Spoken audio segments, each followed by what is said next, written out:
Et l'équipe se dit, bah, c'est bon, on peut le faire. Et puis ils ont un président qui est prêt à les suivre là-dessus pour faire une campagne d'affichage pour dire, en 2020, je n'achète rien de neuf. Au fond, c'était les vendeurs avant l'heure en version locale. Et ils le font à l'échelle locale, Golfe du Morbihan à Hidalgo, et donc le 2 janvier, il y a une campagne d'affichage avec le soutien du président dans les abribus de la ville qui dit en 2020, je n'achète rien de neuf. Zéro Ouest est content parce qu'ils avaient eu du mal à recruter des collectivités volontaires pour le faire. Et Golfe du Morbihan à Hidalgo a dit oui, j'y vais. Sauf que 2 jours plus tard, le téléphone du président sonne et qui appelle? C'est l'association des commerçants du centre-ville, qui dit, mon cher président, c'est bien sympa ta campagne, je comprends tes objectifs, mais il y a un truc que j'ai du mal à comprendre. Tu nous dis que tu nous soutiens, nous, pour la revitalisation du commerce du centre-ville, tu sais combien nos vendeurs de textiles ont du mal, combien on est challengé par ces grandes surfaces qui ont été construites au fur et à mesure du temps. Et là, tu affiches dans les panonceaux du centre-ville sur les abribus, en 2020, j'achète rien de neuf. C'est quoi ta stratégie vis-à-vis du commerce de centre-ville? Vous imaginez quelle a pu être la réponse du président? Effectivement, je te comprends. Eh oui, effectivement, je te comprends. Donc ce qu'on a vu à l'échelle nationale, le BDES, avec le BDS qui monte au créneau, l'association des commerçants de France, on peut tout à fait vivre à l'échelle locale. Et je suis sûr que dans vos collectivités, vous avez vécu des expériences de ce type-là.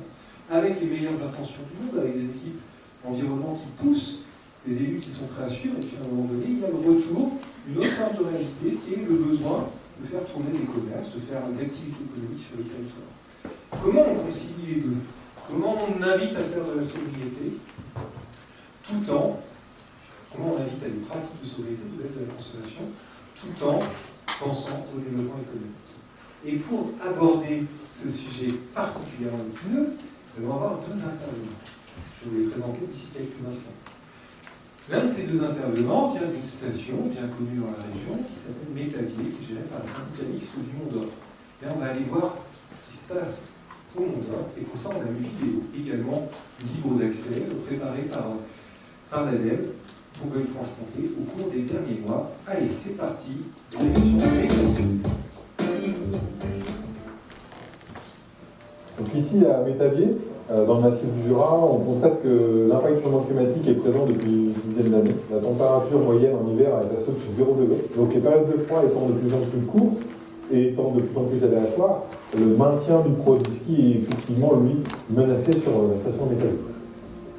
Le premier renoncement, c'est financièrement 2 télésièges, 5 remontées mécaniques. On n'a pas les 24 millions à investir et incapable d'amortir. Donc ça, c'est le premier fait marquant qui nous amène à renoncer en termes d'investissement et nous amène aussi à intégrer, pour que la station soit pérenne, à intégrer la notion de sobriété. Qui dit sobriété dit bien évidemment un regard sur les équipements qui datent et qui nécessitent une accélération d'une maintenance lourde pour redonner une seconde vie à des équipements qui étaient appelés à être renouvelés ou à être arrêtés. En tant qu'élu, c'est que la station Métavier, on a théorisé pendant des années sur le dérèglement climatique, l'adaptation, la transition. Et bien là, on est passé à un acte majeur, c'est-à-dire qu'on a suspendu 30% de l'exploitation de notre champ premier et la meilleure pente en plus. Donc c'est pour vous dire qu'il y a des faits marquants et des faits difficiles à prendre en termes politiques. D'abord, c'est travailler avec les équipes sur la maintenance, la qualité de la maintenance, c'est le gage d'une sobriété dans le fonctionnement. Adapter aussi la vitesse de nos remontées mécaniques, c'est aussi de la sobriété. Là aussi, on a un travail d'éducation à faire. On a animé des ateliers pour embarquer d'abord nos collaborateurs. Ça veut dire un management spécifique sur la transition, à comprendre qu'est-ce qu'était une projection 2050 sur le tourisme, l'économie et bien sûr la montagne.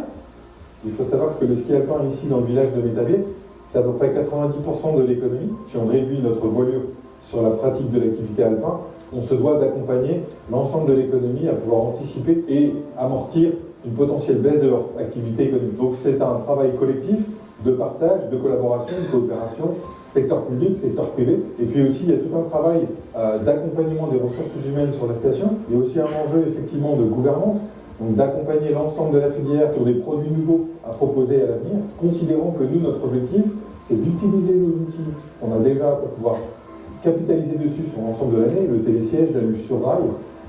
Je crois que la vraie transition, c'est quand on suspend l'activité sur un champ de neige et qu'on rend à la nature ce champ de neige qu'on a emprunté pendant 30-40 ans. Ça, c'est la réalité concrète de la transition. Ça veut dire qu'il faut intégrer le fait que demain, l'activité de la montagne sera différente au travers des activités trail, rando, VTT, telles qu'on pratique ici, et ne pas vouloir surenchérir.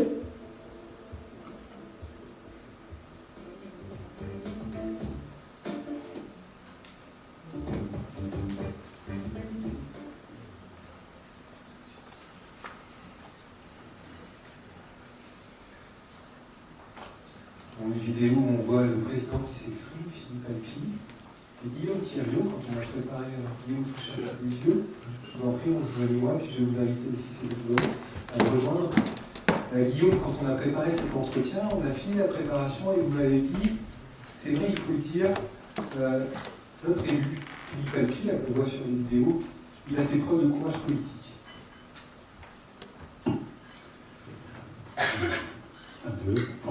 Bonjour à toutes et à tous et bravo d'avoir tenu jusque-là. Alors c'est un épisode auquel je n'ai pas participé. Moi je suis arrivé le 15 avril dernier à la station de Métabier, qui pendant plus d'un an n'a pas eu de directeur. On ne voit pas de directeur dans la vidéo. Alors c'est lié à cette décision ? C'est pas lié à cette décision, c'est lié à des difficultés que la station a traversées. Il y a eu un très mauvais hiver pour tout le monde en 2023, mais particulièrement évidemment dans les stations de moyenne montagne, donc particulièrement dans le massif du Jura et à Métabier. Et puis en 2024, il y a eu cette décision lourde de suspension de 30% du domaine skiable, d'une partie. C'est pas simplement la meilleure pente, c'est une piste noire historique à laquelle les gens sont très attachés localement. Donc c'est le fait marquant de cette suspension de 30% du domaine, évidemment, ça a provoqué, on ne le voit pas dans cette vidéo, mais ça a provoqué une grande colère de la part des acteurs du territoire. Dans les médias, relayé par les médias et souvent, il faut le dire aussi, amplifié par les médias et par les réseaux sociaux. Alors là, donc c'est là où le courage politique est intervenu. Je ne l'ai pas vu de mes propres yeux, mais j'ai pu reconstituer l'histoire depuis le 15 avril dernier. Et avant d'arriver, mais de fait, il y a eu des réunions très houleuses, parfois en présence même des gendarmes, pour faire en sorte que ça n'en vienne pas aux mains et que les explications puissent avoir lieu de la part des élus, en l'espèce du président du syndicat mixte de Mont-d'Or, qui est vice-président, troisième vice-président du département, et qui est venu annoncer cette décision de suspension, quasi-fermeture, on peut le dire, de 30% du domaine, pour des raisons économiques aussi, pour des raisons budgétaires, parce que vu ces hivers difficiles, la situation de la station était une situation de quasi-faillite. Il a fallu une grosse injection financière du département, moyennant, après audit de la station, de ses comptes, de les différentes parties de son domaine skiable, des coûts d'exploitation et des recettes d'exploitation des différentes parties du domaine. Donc la décision, l'imposition aussi aux acteurs locaux de cette décision. Racontez-nous, qu'est-ce qui a permis la prise de décision? Est-ce que c'est à l'issue d'un processus de concertation? Est-ce que c'est une prise de conscience des élus? Vous évoquez le fait qu'il y avait une contrainte budgétaire très très forte là, qui s'exprimait. On se dit aussi que la neige, pour partie, c'est fini.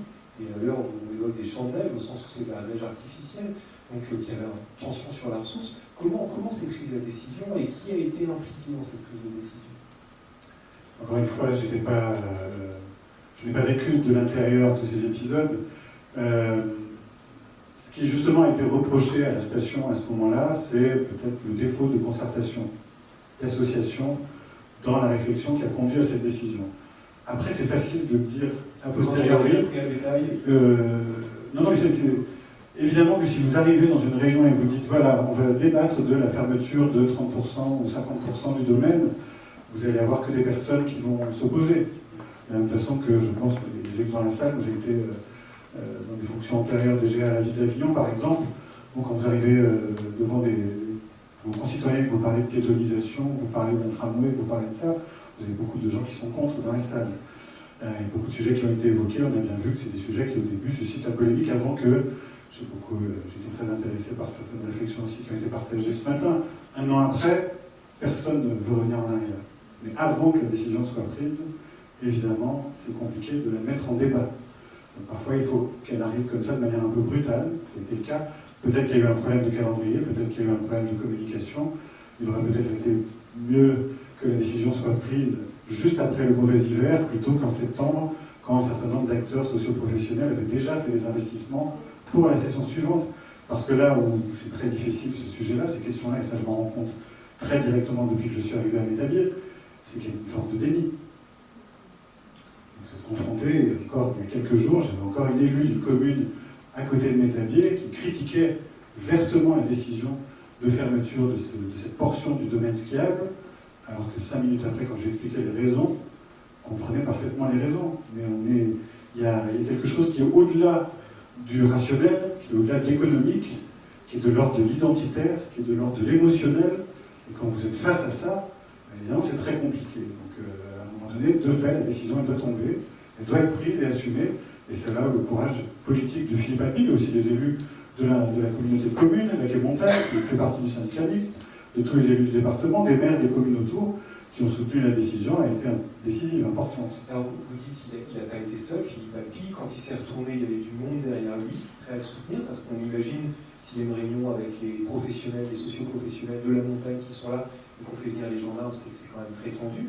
Dans ce cas-là, il faut que l'exécutif politique, le président, ne se retrouve pas seul, et s'il se retourne, il y ait du monde derrière. Comment ça s'est passé là, sur cette dimension, sur cette construction d'un collectif qui est prêt à prendre la décision? De toute façon, il y a eu un vote. Tout ça a été décidé d'abord en assemblée départementale, à la communauté de communes de la Montagne, puis surtout par le comité syndical, où il y a des représentants de ces deux collectivités. Donc il y a un vote à un moment donné de ces élus qui doivent donc assumer leur vote, tout simplement. Après, comme le département était le principal financeur, en tout cas celui qui a fait la grosse injection, qui a permis la survie de la station. Aujourd'hui, cette station existe encore parce qu'il y a eu cette injection d'argent public. J'ai visité récemment la station de Charmey en Suisse, qui a connu une situation analogue. Elle a fait faillite, moins simplement, puis elle a été reprise avec des investissements privés qui sont venus porter un projet de diversification, 4 saisons, etc., jusqu'à aujourd'hui avoir un modèle qui s'équilibre avec davantage de recettes sur l'été que sur l'hiver. Mais en France, à Métabier, ça n'aurait pas pu être le cas. Donc il y a eu cette injection, et ce qui fait que le département, c'est celui qui paye, qui décide. Le département a quand même eu cette légitimité pour dire, ben voilà, on fait cette injection, on préserve cet outil, on maintient cette station en vie parce qu'elle, c'était dit dans la vidéo, elle a une importance vitale aujourd'hui au plan économique pour le territoire. Elle doit prendre son virage, elle doit faire, non pas sa transition, je reviens aussi sur les éléments sémantiques qui ont été évoqués dans la séquence précédente. Moi, je préfère, j'étais au ministère de la Transition écologique avant, j'étais sur le projet de capitale verte européenne à Grenoble en 2022. Le résultat de mes expériences sur les sujets de transition, c'est qu'il ne faut plus employer ce mot. Je le pose comme ça. Il faut le faire sans le dire. Il faut parler peut-être de transformation. Ça passe beaucoup mieux aujourd'hui quand on parle de transformation. Et voilà, pour assurer ce chemin vers la transformation, ben voilà, le département a fait cette injection, moyennant en contrepartie d'appliquer les préconisations de l'audit qui a été réalisé. L'application de la préconisation la plus dure, il y a plusieurs scénarios qui étaient évoqués, qui étaient donc la fermeture de ces 30% du domaine. Ce midi, en sortant de la matinée que nous avions passée ensemble, nous avons débriefé avec Manuel Dupuis, un représentant de la DDT, directrice de DDT de Côte d'Or, et qui dit, mais au fond, sur la sobriété, si on veut avancer sur la sobriété, il nous faut de la planification. Or, là, je vois sur mon département, le Côte d'Or, on a encore très peu de planification, notamment en matière foncière. Pas suffisamment de plans locaux d'urbanisme, encore moins de plans locaux d'urbanisme intercommunaux. Vous avez eu un plan, est-ce qu'il y a eu, parce qu'il y a votre politique, mais il faut avoir des places politiques pour pouvoir dire le faire. Je pense que j'ai été un peu embauché pour ça, parce qu'en fait, ce qu'on voit bien dans la vidéo, c'est que la station de Métabier, et je pense que c'est ce qui lui a valu d'être souvent citée en exemple comme une station pionnière sur ces sujets de transition, en vérité, ce que la station a fait pour l'instant, c'est la première étape de la transition, qui est ce renoncement, ou ces renoncements successifs. En 2015, le renoncement à de gros investissements. À un moment donné, on disait, bah, attention, vos équipements vieillissent, il faut de nouvelles remontées mécaniques, et puis si vous voulez développer la station, il faut créer de nouvelles remontées, de nouveaux télésièges pour faire des jonctions entre les différentes parties du domaine.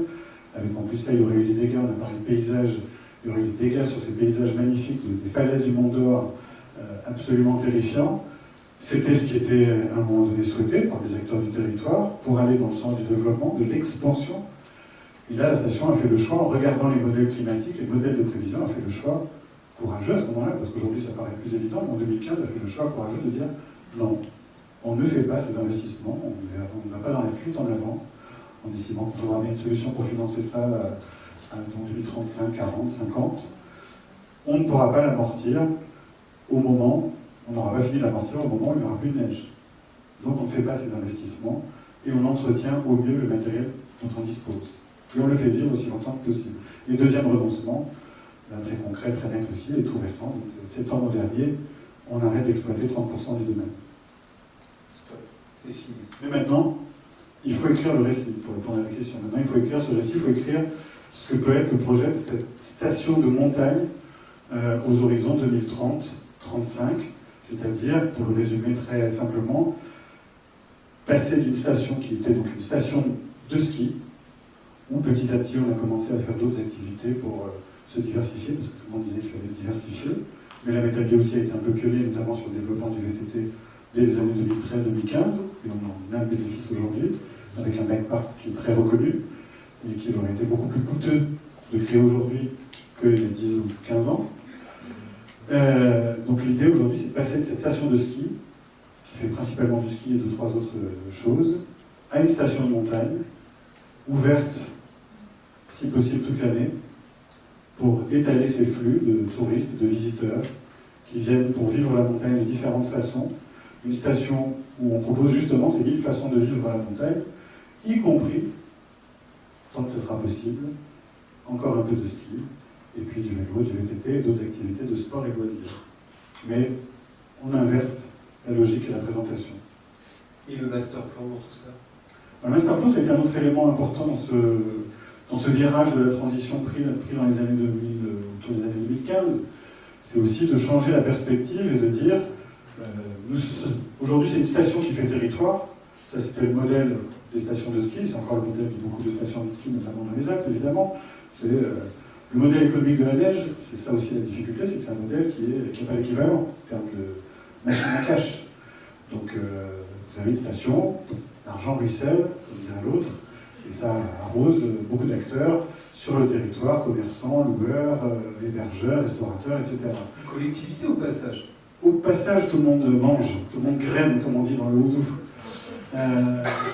Là maintenant, la logique, et c'est comme ça qu'est venu ce master plan, et l'implication d'une station de ski, à l'époque c'était vraiment qu'une station de ski, entre guillemets, c'est de dire que maintenant en fait c'est le territoire qui doit faire station. Et donc il faut élargir la perspective et comprendre, regarder notre propre perspective de développement en l'insérant aussi dans le développement et dans un schéma de transition plus large qui va être ce schéma de transition touristique pour l'ensemble du Haut-Doubs. Et la station elle-même doit être partie prenante, doit être un acteur non plus central de ce jeu, mais un acteur qui doit interagir avec les autres pour avoir une perspective de développement cohérente. Et donc c'est le territoire qui fait station. Alors, c'est comme ça que la station, ce qui est assez, là pour le coup original, a développé un pôle ingénierie. Le garçon que vous voyez dans la vidéo est une des deux personnes de ce pôle ingénierie. Donc la station a aussi développé un espace de réflexion et non pas simplement, n'a pas été qu'un opérateur de câbles, de remontées mécaniques et de pistes. Elle a donc coordonné ce projet de master plan qui en vérité dépasse évidemment largement ses compétences et ses frontières territoriales de son propre domaine. Elle a coordonné tout un travail de réflexion, de concertation participatif avec des centaines d'acteurs du territoire pour arriver à un ensemble de fiches actions qui constitue ce master plan, qui a été voté déjà par la région Bourgogne-Franche-Comté, qui doit l'être bientôt par le département, et qui donc doit maintenant être mis en œuvre.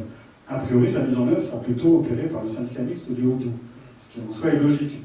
Mais c'est intéressant de voir qu'à un moment donné, la station a aussi porté ce type de démarche. Guillaume, il y a un truc que je ne comprends pas. On a le master plan dans lequel, sans doute, il y a quelques mots qui préparent le renoncement à la station de Métavier.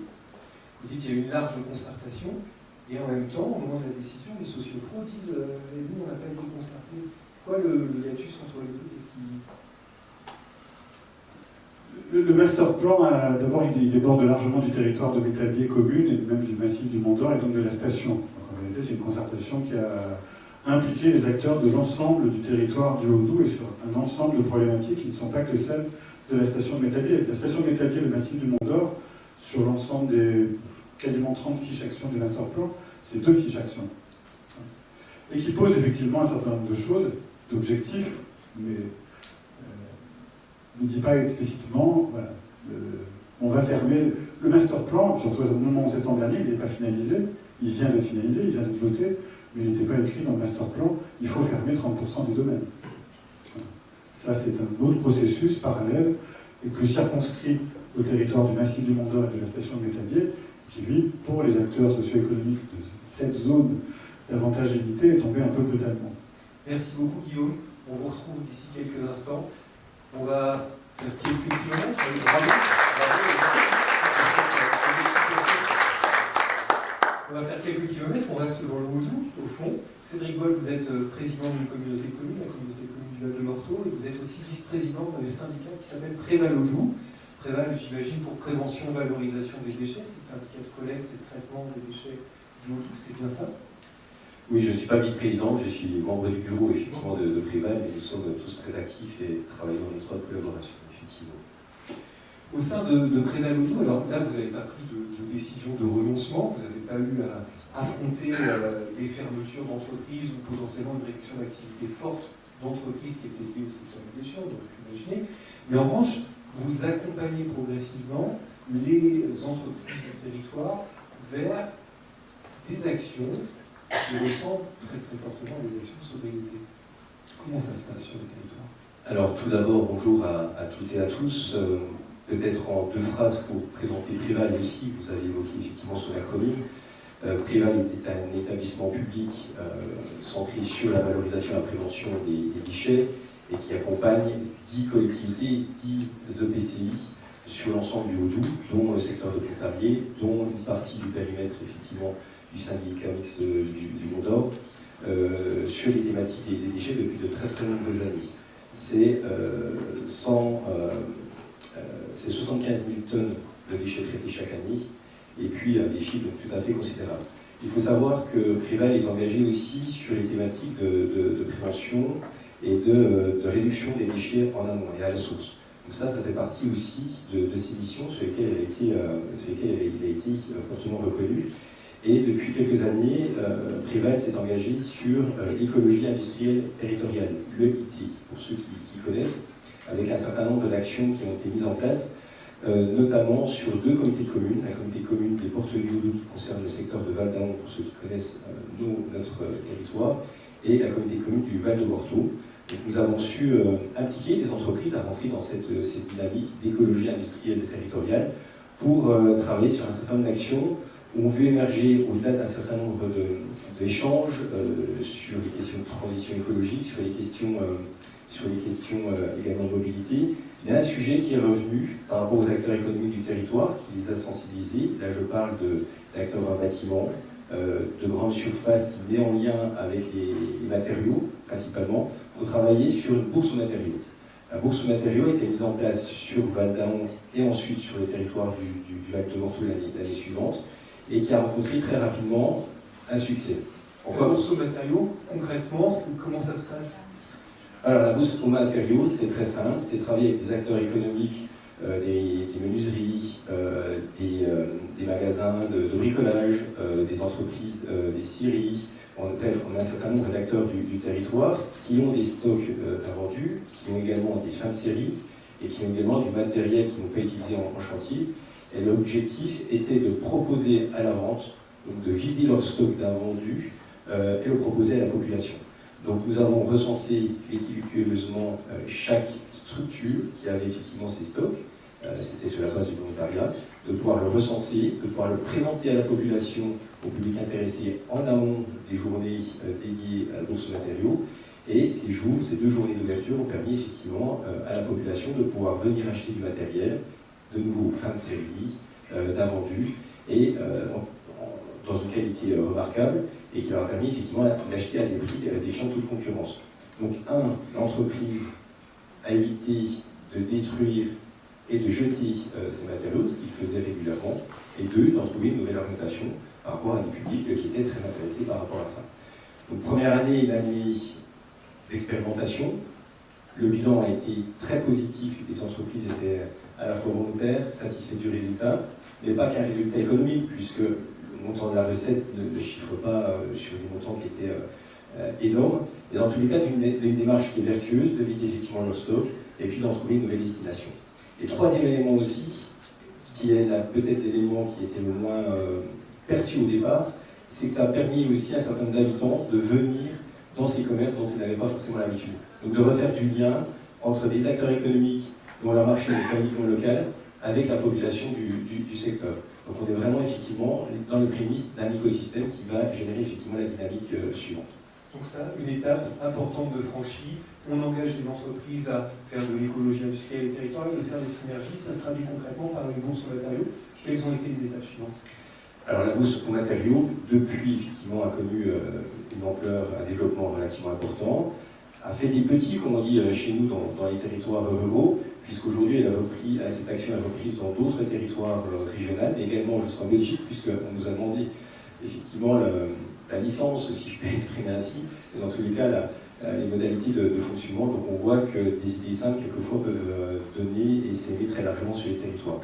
Donc de cette idée, le lien entreprise, Préval et collectivité locale était sur la table, si je puis dire. Là, au fond, il n'y a pas de gros risque pour les entreprises, on écoule les stocks, tout va bien, c'est pas une remise en cause du bon modèle, mais la collectivité crée du lien avec l'entreprise. La collectivité crée du lien avec les entreprises. En parallèle, si je peux peut-être faire un pas de côté pour vous évoquer aussi en parallèle un autre projet qui émergeait sur ces deux territoires. Préval a travaillé déjà depuis de très nombreuses années sur les possibilités de dévier un certain nombre de flux des déchetteries pour du réemploi et pour du recyclage. Donc il avait estimé un gisement relativement important sur l'ensemble du périmètre de Préval, avec un projet qui a vu le jour il y a cela 6 ans en arrière sur le secteur de Mèche avec Rebond, qui est une recyclerie avec un fonctionnement admirable, où les objectifs ont été largement atteints, c'est-à-dire récupérer une partie de nos flux de déchetterie pour les recycler, retravailler et les revendre derrière auprès de la population. Si je vous évoque cette démarche auprès des particuliers, c'est qu'on a vu très rapidement que dans notre gisement de déchets qui arrivait en déchetterie, il y avait un potentiel aussi au niveau des entreprises. Sur cette initiative, nous avons voulu, sur les comités communes du Val-de-Morteau et également des portes du Haut-Doubs, lancer la même démarche. Donc nous avons travaillé sur les déchetteries de demain, déchetteries traditionnelles, pôles de réemploi, recyclerie, pour voir émerger effectivement ce type de dynamique. Donc nous avons travaillé avec France Active, Préval également, les collectivités, pour une mobilisation citoyenne de façon à co-construire cette démarche du réemploi sur ces territoires. Et très rapidement, la mayonnaise, si je puis dire, a pris. Les dynamiques territoriales se sont agrégées. Il est venu la question des matériothèques, notamment sur les territoires. Et en parallèle de la bourse aux matériaux et des entreprises qui étaient très désireuses effectivement d'avancer, eh bien, il est venu d'une certaine façon de créer des synergies entre toutes ces dynamiques vis-à-vis de l'économie circulaire ou l'économie sociale et solidaire, donc de fédérer beaucoup plus largement sur l'ensemble de nos territoires. Et au lieu d'un événement ponctuel, on a un établissement qui voit le jour, qui est la matériothèque, qui pérennise en fait ce fonctionnement. Voilà, donc nous avons, parce que nous avons été très très bien entourés aussi, nous avons un élu, Pierre-François Bernard, qui est très actif, vice-président de Préval, également vice-président de la communauté de communes des portes du Haut-Doubs. Donc nous avons, sur cette volonté, dans tous les cas, d'être acteurs de cette transition écologique, nous avons souhaité faire un grand rassemblement, si je puis dire, de l'ensemble des acteurs du territoire, entreprises, collectivités territoriales, acteurs de la formation, acteurs de l'économie sociale et solidaire, et puis de voir quelles pouvaient être les dynamiques territoriales à générer sur l'ensemble de ces thématiques, au lieu de travailler chacun de son côté, et de fédérer et de travailler sur les dynamiques conjointes. Lors d'une grande soirée où il y avait plus de 100 personnes réunies, nous avons acté le principe de travailler, de lancer, on l'a entendu tout à l'heure à Nevers, un pôle territorial de coopération économique, un PTCE, et qui a vu l'émergence effectivement sur ce territoire, donc sur ces deux comités de communes, Val-de-Morteau et Porte du Haut-Doubs, sur la dynamique et puis l'impulsion, bien entendu, de Préval. En quoi ce PTCE va faire le lien avec des questions de sobriété, des remises en cause de modèles économiques potentiellement? Eh bien, c'est simple, tous les acteurs qui composent le PTCE, la collectivité n'en est qu'un membre, n'est pas forcément seul décisionnaire, mais collectivement, d'ailleurs, la présidence a été prise ou donnée à un chef d'entreprise qui pilote ce PTCE Et l'objectif est de voir émerger des projets du territoire. Des projets du territoire, pour y apporter une valeur ajoutée et une attractivité dans les thématiques de la transition écologique. Alors, on a vu très rapidement les questions de mobilité et autres, mais d'autres projets beaucoup plus structurants ont vu le jour, et je vais vous les donner dans un instant. Je suis tout oui, quels sont ces projets? Je crois que vous allez parler d'autre chose avant. Ceci dit, on l'a répété, mais pas cette question aussi. Non, ceci dit, effectivement, très rapidement, la volonté effectivement de co-construire, il y avait des besoins en lien aussi avec les associations locales, notamment sur tout ce qui était contenants recyclés qui sont utilisés pour les manifestations locales. Que je parle de ces contenants, notamment plastiques recyclés, on parle des contenants pour des manifestations, des assiettes, des couverts, des gobelets, etc., dont on a du mal à en trouver effectivement la destination une fois utilisée, c'est-à-dire du lavage, la récupération, le reconditionnement et la redistribution. Donc nous avons travaillé sur la mise en place d'une unité de lavage à Vadon qui permet effectivement de récupérer tous ces contenants à la fin d'une manifestation, dans des boîtes. On les lave, on les reconditionne et on les remet de nouveau à disposition pour les associations. Cette dynamique, cette initiative a été lancée en mai 2025, donc il y a quelques mois, et aujourd'hui déjà 150 associations sont partenaires donc, de cette initiative. Nous avons le PTCE que vous avez évoqué, aujourd'hui a pris en main aussi la gestion donc, de la bourse aux matériaux. Donc c'est une deuxième action qu'elle pilote par elle-même. Troisième action aussi, elle apporte de l'ingénierie auprès des entreprises pour pouvoir justement être force de proposition sur les questions de transition écologique et de sobriété. Par exemple, il y a eu un appel à projet auquel nous avons répondu dans le cadre de la mise en réseau que nous avons, des entreprises qui voulaient expérimenter le reconditionnement, le lavage et la réutilisation de verres utilisés. Aujourd'hui, quand vous avez une société, un limonadier par exemple, vous avez une société qui utilise beaucoup de verres, jusqu'à aujourd'hui, elles étaient classées comme recyclées, des matériels recyclés, donc vous les mettez dans un bel à verre, si je puis dire. Et bien là, on va beaucoup plus loin dans le processus avec ces entreprises, puisqu'aujourd'hui, 3 structures, un supermarché, donc un limonadier, et puis un distillerie, aujourd'hui, sont partie prenante pour entrer en matière, effectivement, sur la réutilisation, le recyclage donc, de ces verres, c'est-à-dire les laver, les reconditionner et les réutiliser derrière, avec bien entendu la récupération dans différents points de collecte pour la déconsigne et la réutilisation derrière. Pour parler de volume dans mon propos, c'est qu'aujourd'hui, cette initiative donc, va beaucoup plus loin que ce que nous faisions par le passé, puisque sur ces 3 acteurs uniquement, nous sommes à plus de 1 million de contenants, 1 million de bouteilles qui vont être consignés, récupérés, lavés et remis sur le marché. Donc c'est tout à fait considérable. Et cette initiative est en cours et va voir le jour dans les prochaines semaines avec ces 3 acteurs. Et un 4e devrait venir aussi, mais ce n'est pas encore totalement acté, qui devrait permettre de monter le volume de façon significative. Tout ça, c'est 1 million d'euros levés pour ces dernières initiatives pour 3 entreprises qui sont co-partenaires.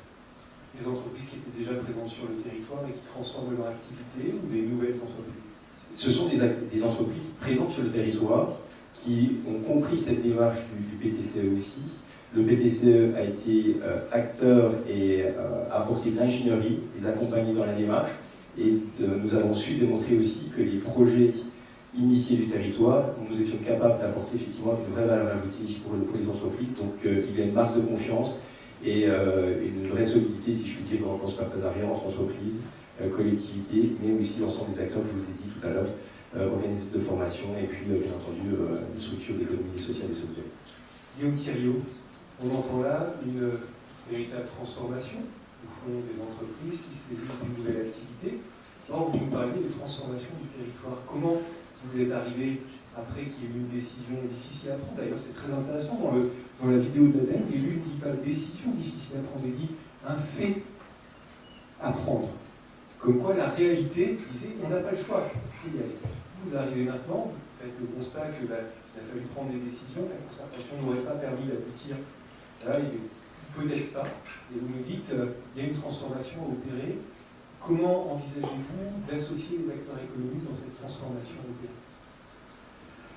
Très vite, en fait, après mon arrivée, par un changement sémantique. On parlait des mots, transition et autres. 2 jours après mon arrivée, on avait une réunion qui était déjà prévue de présentation, comme ça arrive chaque année, du bilan de la saison hivernale. Donc, c'est une réunion des sociopros de la station de Métanu. Et on a appelé cette réunion la réunion des partenaires de la station.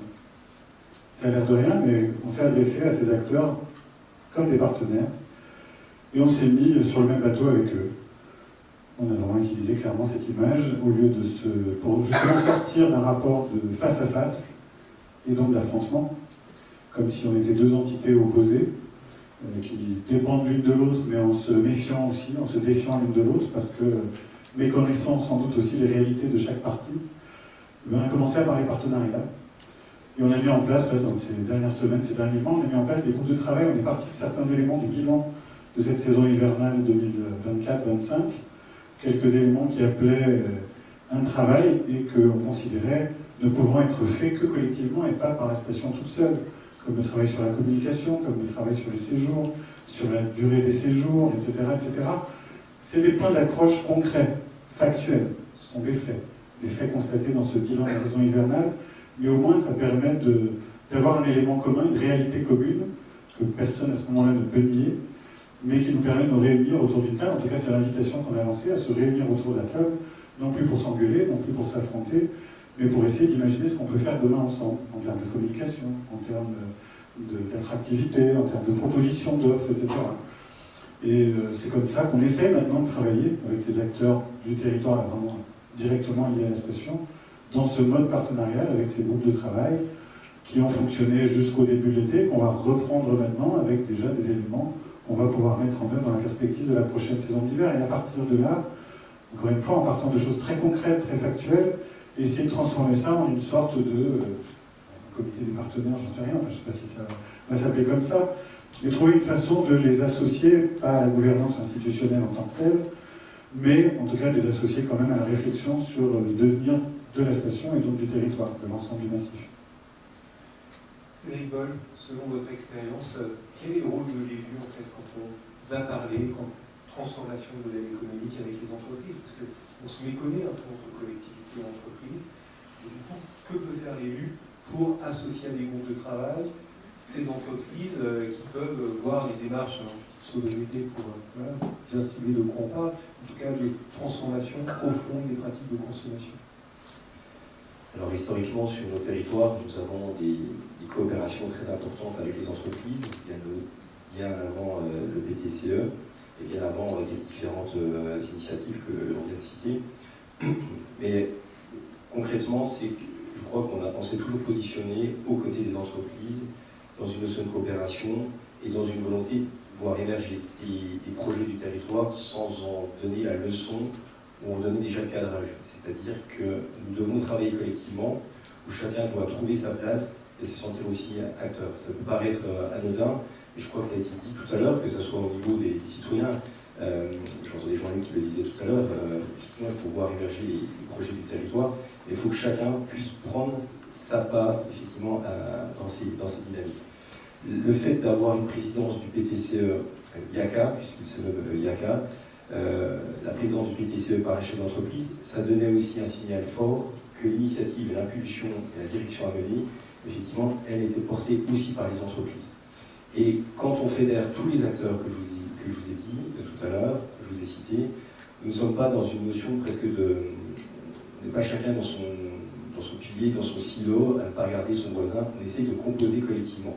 Et l'émergence de projets d'un territoire, c'est créer de la valeur sur le territoire, et on peut le faire seul, on est obligé de le faire qu'effectivement avec cette coopération. Ça a plu beaucoup aux entreprises, et quand on a parlé effectivement transition ou initiative du territoire, on n'est pas arrivé sur des grandes doctrines qui pouvaient faire fuir les uns les autres. On est à travailler sans cesse effectivement sur les notions du développement durable.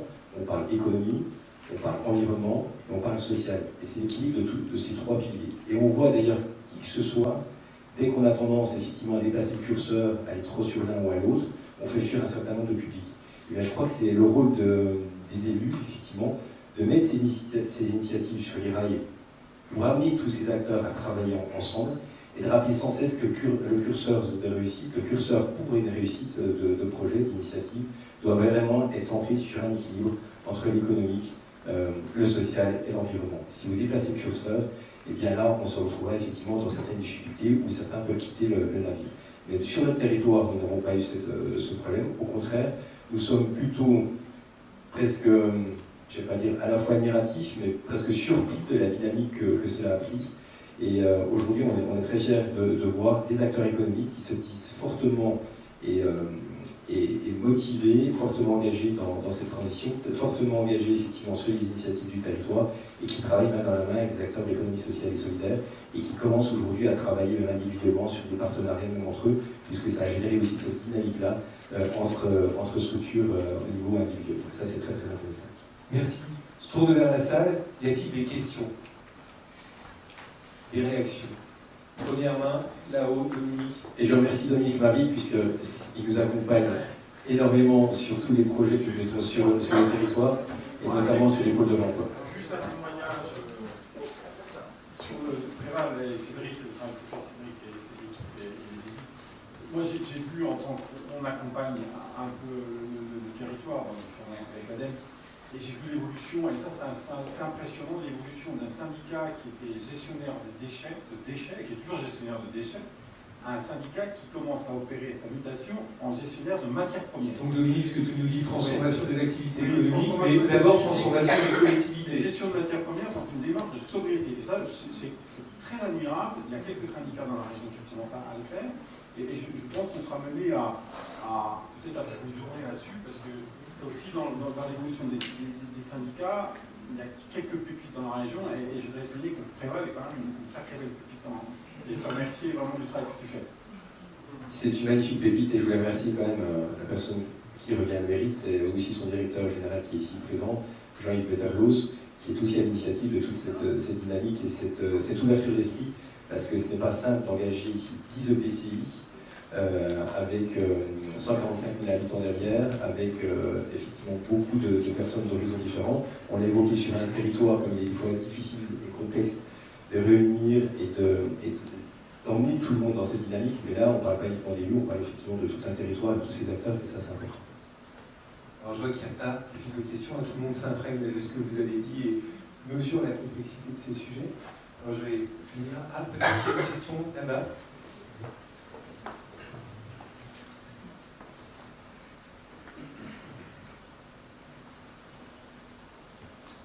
Concernant l'aspect traditionnel de l'EIT qui est les déchets des uns font les ressources des autres, est-ce que vous avez des actions dans ce sens-là ou bien c'est vraiment l'aspect centralisation des matériaux et qui a pris le pas?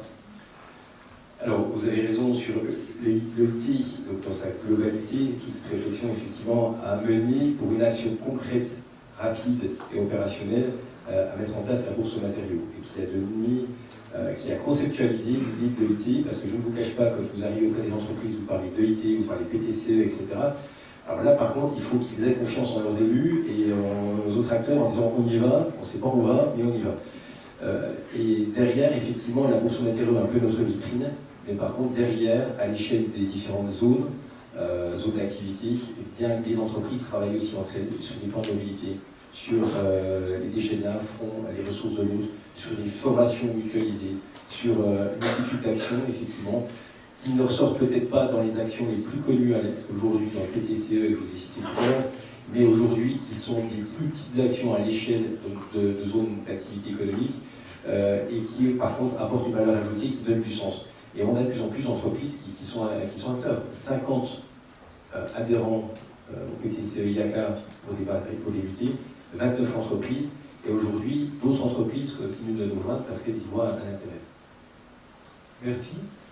Alors, dans cette difficulté, dans ce challenge en réalité à combiner enjeux économiques et enjeux environnementaux, je vais vous poser la dernière question de la journée. Qu'est-ce qui vous donne de l'espoir à chacun dans notre capacité collective d'avancer?